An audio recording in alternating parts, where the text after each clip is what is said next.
Evidence Aid is an organisation which advocates for evidence-based decision-making for disasters and humanitarian crises.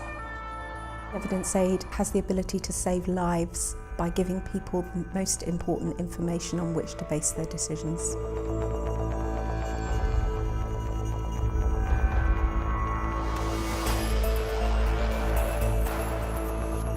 It was a Tuesday morning. I went to work as usual. I was getting my children ready to go to school and things like that. I was actually still in bed, snoozing, when my pager went off. So I was seated at the check-in desk and I had a passenger in front of me. And when he was handing the passport, at that time there was the first bombing. I felt the heat and the air.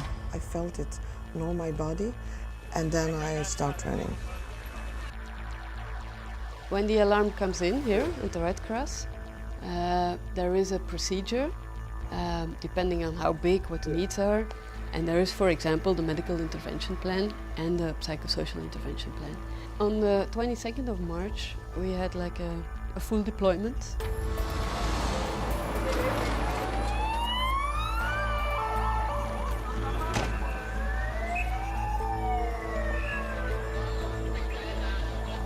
We saw from the tarmac coming all the vehicles, such as in a movie. It was very scary. So there were immediately a lot of things you'd see from, oh, what are we going to do here for all those people? But in the beginning it also wasn't really clear what we were supposed to do. Most people just were trying to get out of there. It scared me to see how serious the injuries were. Head, arms, legs. That's an image that I will never forget. The big advantage about medical first aid is it's pretty straightforward.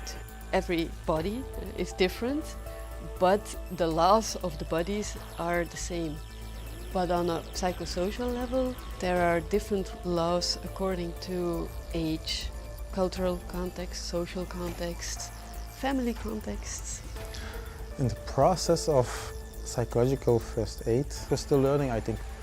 I think the attack in Brussels and the Belgian National Society's response to that crisis is an indication of perhaps a gap. The Red Cross was doing the best they could with very limited evidence on what works in terms of an effective psychosocial intervention. Psychological recovery, I think that's the hardest and the biggest part of my injury. It will always be with me, near me. We need to learn from our responses on the evidence that we generate about what works and what doesn't work in order to ensure that future humanitarian responses do not repeat past mistakes and actually improve. Evidence Aid has a role in identifying gaps in the research for academics who want to fill those gaps and also for funders who want to fund research into those gaps. To respond effectively and efficiently, to guarantee value for money for taxpayers and donors, we need to know what works and what doesn't. We need to use evidence because evidence matters.